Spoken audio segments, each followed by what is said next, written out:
সবার মনোযোগ ভারত পাকিস্তান যুদ্ধের দিকে। এদিকে বাংলাদেশের সঙ্গে উস্কানিমূলক আচরণ ভারতের। গত কয়েকদিনে বহু ভারতীয় নাগরিককে বাংলাদেশের ভেতরে পুশিং করেছে। अस्सलामुअलैकुम वीवर, फिर से बहुत ही ज्यादा इम्पोर्टेंट और बहुत ही ज्यादा नॉलेजेबल वीडियो आप लोगों के साथ शेयर करने वाले बांग्लादेश की आर्मी के रिलेटेड पाकिस्तान और भारत की वार की से बांग्लादेश की आर्मी को क्या लर्न करना चाहिए और बांग्लादेश की मिलिट्री के लिए कौन सा फ्यूचर प्लान बांग्लादेश ने बनाया। बहुत ही ज्यादा इंपॉर्टेंट वीडियो होने वाली है आज की। अभी तक आप लोगों ने हमारे चैनल को सब्सक्राइब नहीं किया हुआ, जल्दी से हमारे चैनल को सब्सक्राइब कर लीजिएगा। Without wasting the time video को स्टार्ट करते हैं। সবার মনোযোগ ভারত পাকিস্তান যুদ্ধের দিকে। এদিকে বাংলাদেশের সঙ্গে উস্কানিমূলক আচরণ ভারতের। গত কয়েকদিনে বহু ভারতীয় নাগরিককে বাংলাদেশের ভেতরে পুশিং করেছে ভারতীয় বিএসএফ। 2025 সালের 7 মে ভারত অপারেশন সিন্দুর নামে সামরিক অভিযানে পাকিস্তানের বেশ কয়েকটি স্থানে ক্ষেপণাস্ত্র হামলা চালায়।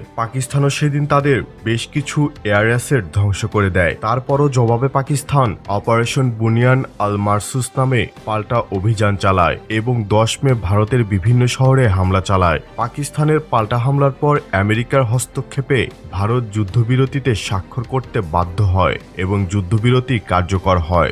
জাস্ট একবার চিন্তা করে দেখুন, এমন আক্রমণ ভারত যদি আমাদের করত তাহলে আমরা কি করতাম? নাই এয়ার ডিফেন্স, নাই মিসাইল, নাই যুদ্ধবিমান, নাই কোনো মিত্র। তাবেদারগণ আমাদের পঙ্গু করে রেখেছে। কেউ বিশ্বাস করুক আর না করুক, সমর প্রেক্ষাপটে পাকিস্তান রাষ্ট্র যদি শক্তিশালী অবস্থানে না থাকতো, মনে হয় ভারতের অনেক প্রতিবেশী তার স্বাধীনতা হারাতো। আমাদের সামরিক খাতকে বাঁচাতে জরুরি স্যালাইন প্রদান, চিকিৎসার মতো কিছু চিকিৎসা প্রয়োজন নিজেদের অস্তিত্ব সঠিকভাবে রক্ষার জন্য।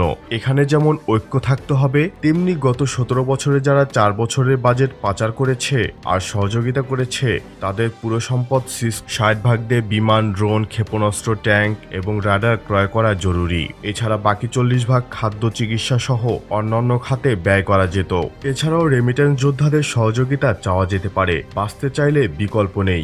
2023-24 সালে বাংলাদেশের প্রতিরক্ষা বাজেট ছিল প্রায় $4.6 বিলিয়ন, যা জিডিপির প্রায় 1.2%। গত 15 বছরে মোট প্রতিরক্ষা ব্যয় ছিল $40 থেকে $60 বিলিয়ন, 2.5 থেকে $4 বিলিয়ন।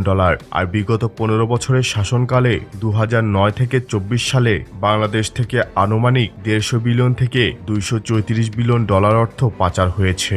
এই বিপুল অর্থ দিয়ে সামরিক উন্নয়নে কি সম্ভব হতো? এই পরিমাণ অর্থ দিয়ে গত 15 বছরে 80 থেকে 100টি মাল্টিরোল কমব্যাট এয়ারক্রাফট যেমন রাফালে বা ইউরোফাইটার টাইফুন প্রায় 100 থেকে 120 মিলিয়ন প্রতি ইউনিটে কেনা যেত এবং ব্যাকবোন ফাইটার হিসেবে 200টি পাকিস্তানি ZF-17 30 থেকে 50 মিলিয়ন প্রতি ইউনিটে কেনা যেত, যেখানে বর্তমানে বিমান বাহিনীর সর্বমোট যুদ্ধোপযোগী বিমান রয়েছে মাত্র 44টি। এছাড়া 300 থেকে 400 মিলিয়ন প্রতি ইউনিট হিসাবে কমপক্ষে 50 থেকে 60টি সাব গ্লোবাল AWACS ক্রয় করা সম্ভব ছিল। এমনকি 5 থেকে 10 মিলিয়ন প্রতি ইউনিট মূল্যে কয়েক হাজারটি TB2 ড্রোন বহরে রাখা সম্ভব ছিল।